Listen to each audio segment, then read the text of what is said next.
जितने लोग तहरीके इंसाफ को छोड़कर गए हैं उनमें सबसे ज्यादा बात और बहस हो रही है फवाद चौधरी के हवाले से।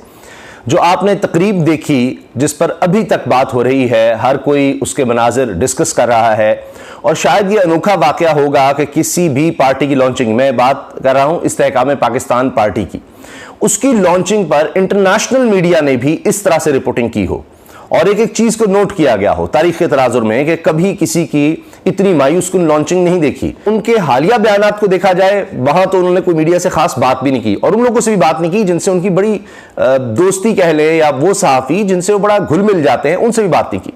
फवाद चौधरी साहब का माजी देखें तो कई जमातों में वो रह चुके हैं, लेकिन जो उरूज, जो मकबूलियत उनको तहरीके इंसाफ में मिली, कहीं नहीं मिली। फिर मीडिया से उनका इंटरेक्शन बतौर वज़ीर इत्तलात था, फिर हुकूमत जाने के बाद भी उनका इंटरेक्शन बहुत ज्यादा था। चाहते हैं फवाद चौधरी साहब किसी से मिलना चाहते, बात नहीं करना चाहते, जब कोई जबरदस्ती किसी तरह से ले आता है तो वही बात। अब तो फयाजुल हसन चौहान का वो हाल हो गया है, अली ज़ैदी का वो हाल हो गया है। क्या फवाद चौधरी का अपहरण करा लिया गया है? क्या फवाद चौधरी इमरान खान के लिए बहुत ही घातक साबित हो रहे थे?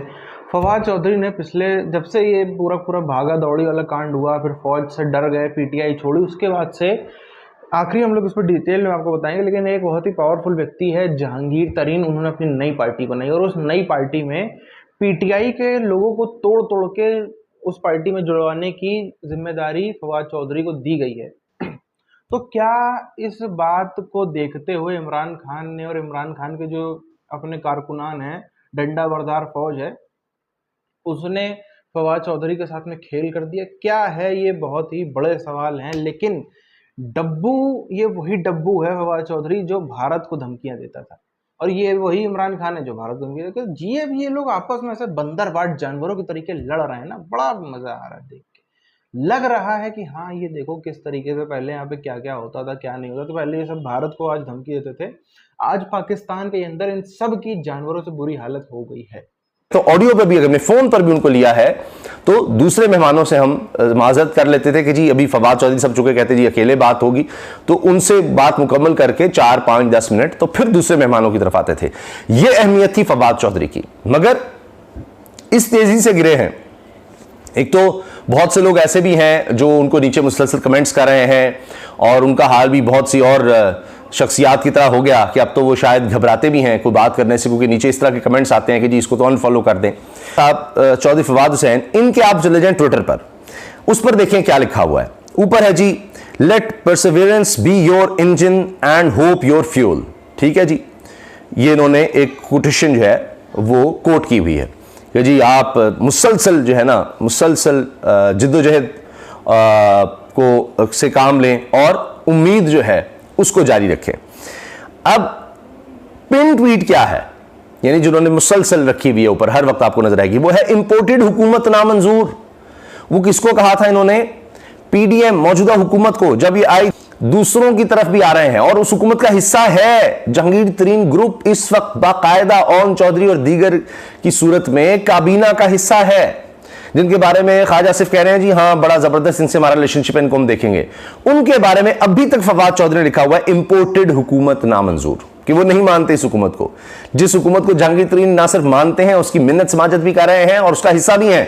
फवाद हुसैन साहब ने लिखा हुआ है, चौधरी फवाद हुसैन ने, कि जी पाकिस्तान तहरीक इंसाफ पीटीआई कि उसका हिस्सा अभी तक अपने आप को बता रहे हैं। फिर अपने लॉयर एंड लॉ फर्म का भी उसमें इन्होंने जिक्र किया हुआ है, इनके भाई भी लॉयर हैं।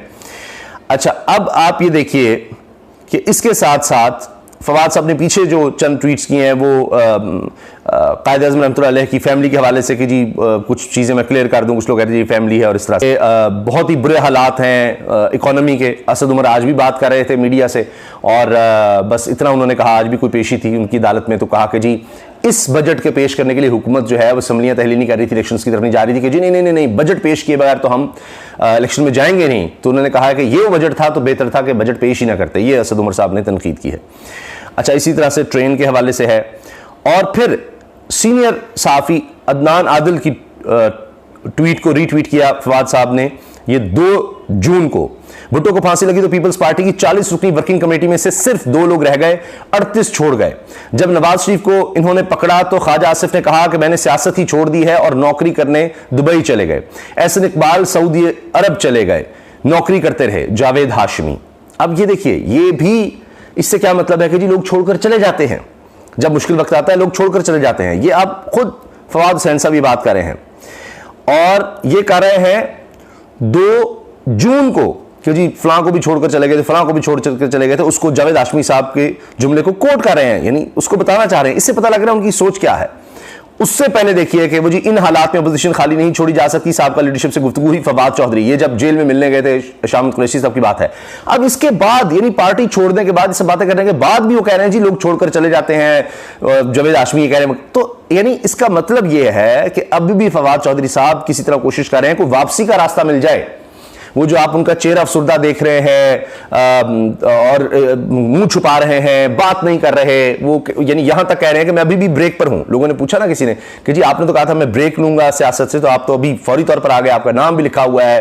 वो हिबा फवाद चौधरी साहिबा जो हैं वो क्या कह रही हैं ट्विटर पर, इनको भी लोग कम फॉलो करने लगे हैं। उनके तो आप अगर देखें तो ऊपर भी तस्वीर इमरान खान साहब के साथ है उनकी, और फिर उसके बाद उन्होंने जो पिन ट्वीट की हुई नहीं मुसलसल लगाई हुई है जो ट्वीट या तस्वीर, वो भी इमरान खान साहब के साथ है, और वो भी शायद इमरान खान साहब की पेशी के मौके पर है, जिसमें वो कहती हैं इमरान खान साहब से हाई कोर्ट में मुलाकात, खान साहब को फवाद की गिरफ्तारी से आगाह किया, चौधरी काउंसलर नहीं बन सकते इमरान खान के बगैर।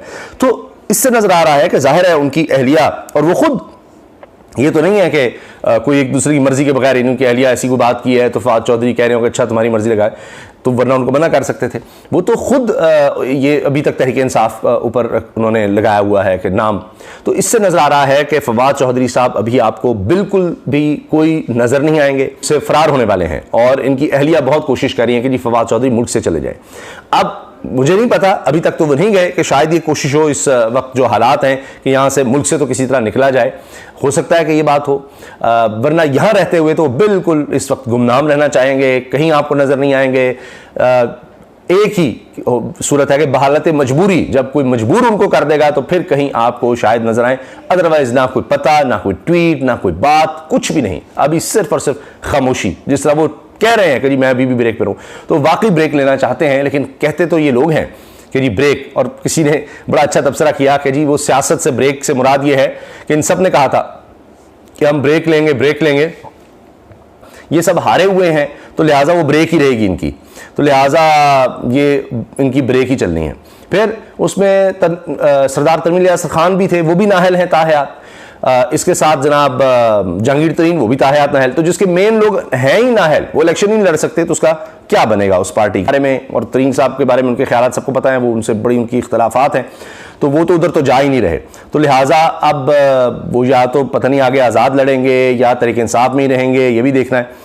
अच्छा, इसी तरह से फिर इमरान खान साहब के साथ, और अब तस्वीर लगाई हुई है जी, पहले यानी शुरू कहाँ से हुए, परवेज मुशर्रफ से, फिर पीपल्स पार्टी, फिर इमरान खान, और अब जहांगीर तरीन। क्या इमरान खान ने अपने विरोधियों को या उसको दगाबाजी किए हुए लोगों को, जिसने इमरान खान को धोखा दिला, उनको उठवाना चालू कर दिया है?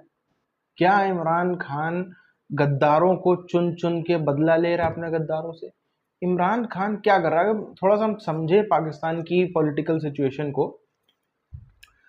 पीटीआई में 2014 में एक नेता ज्वाइन करते हैं जो कि पहले पीपल्स पार्टी में थे, फिर मुस्लिम लीग नवाज में यानी कि नून लीग में, इधर उधर घूमते घामते पीटीआई में वो आते हैं, और उनके आने के बाद से पीटीआई की किस्मत बदल जाती है। ये एक तरीके से आप इनको कह सकते हैं धन कुबेर माना जाता है इनको, अपनी भाषा में बात करें भारतीय भाषा में, तो ये पीटीआई के लिए धन कुबेर का काम करते हैं। और इनके बाद एक के बाद एक बड़े बड़े नेता जो हैं वो अलग अलग पार्टियां, विशेष तौर पर पीपल्स पार्टी छोड़ करके और नून लीग छोड़ करके इनके पास में पीटीआई में आने लगते हैं, और पीटीआई में हैवी वेट्स की संख्या बढ़ जाती है, और पीटीआई अचानक से जीतती चली जाती है, और फौज का भी उसमें अपना किरदार है। लेकिन होता यह कि फौज के करीबी यही व्यक्ति था जिस नेता की मैंने बात की, तो फिर करते करते यहीं से जो इमरान खान की पार्टी, जो बहुत छोटी और बहुत कमजोर पार्टी थी सीट के मुकाबले में, वो अचानक से सत्ता में आ जाती है। अब सत्ता में आने के बाद, क्योंकि ये धन कुबेर व्यक्ति हैं, इनके अपने बिजनेसेस फैले हुए हैं, इनके अपनी शुगर है, अलग अलग प्रकार के बिजनेस हैं, इन्होंने चाहा कि मैं अपना थोड़ा सा व्यापार भी बढ़ाऊं, मैंने इमरान खान को आखिर कुर्सी तक बैठाने में काफी बड़ा योगदान दिया है, तो मेरा फायदा हो। इमरान खान से वो बर्दाश्त नहीं होता है, इमरान खान वो करने नहीं देता है, और इमरान खान व्यक्ति को बाहर करके अपनी इमेज ऐसी बनाता है कि नहीं, वही केजरीवाल टाइप इमेज की देखो जी हमने कान पकड़ के बाहर कर दिया जी, हमने तो देखो भ्रष्ट लोगों को बाहर कर दिया। वैसा ही कुछ करते हुए इमरान खान भी नजर आया। अब इस व्यक्ति का नाम था जहांगीर तरीन। इन्होंने अभी क्या किया है, अपनी नई पॉलिटिकल पार्टी बनाई जिसमें फवाद चौधरी, परवेज खटक, फयाजुल हसन चौहान, जितने पीटीआई से लोग छोड़ छोड़ के जा रहे हैं सब उनकी पार्टी ज्वाइन कर गए। और एक कम से कम हैवी वेट है, भले इनका पब्लिक सपोर्ट बहुत ज्यादा आज के टाइम पर ना हो, चुनाव में जाएंगे तो हारेंगे, लेकिन कुछ तो है। अब ये पाकिस्तान में प्रेडिक्ट करना बहुत ही मुश्किल है क्या होगा क्या नहीं होगा, लेकिन हाँ नेता बड़े बड़े इस पार्टी में ज्वाइन किए तो कुछ तो इनका अपना भी है। एकदम पार्टी जीरो पे नहीं जाएगी, अच्छा खासा पार्टी करेगी, जितना भी करे, बहुत अच्छा भी नहीं लेकिन अपना एवरेज अपने हिसाब से काफी कर ले जाएगी। तो इमरान खान को क्या अपना जो है सत्ता, अपना प्रतिद्वंदी उभरता हुआ नजर आ रहा है, इसलिए वो ये सब कर रहा है। फवाद चौधरी ने काम किया है पाकिस्तानी फौज का एजेंट बन के, पीटीआई से लोग तोड़ना और लोग तोड़ तोड़ करके जहांगीर तरीन की जो नई पार्टी बनी है, अभी 2 दिन पहले बनी है, उसमें भर्ती कराना। क्या इसके लिए इमरान खान ने फवाद चौधरी को सजा दिलवाई है या मामला कुछ और ही है? ये तो अब आने वाला समय में जैसे जैसे और खबरें निकल के आएंगी तभी पता चलेगा।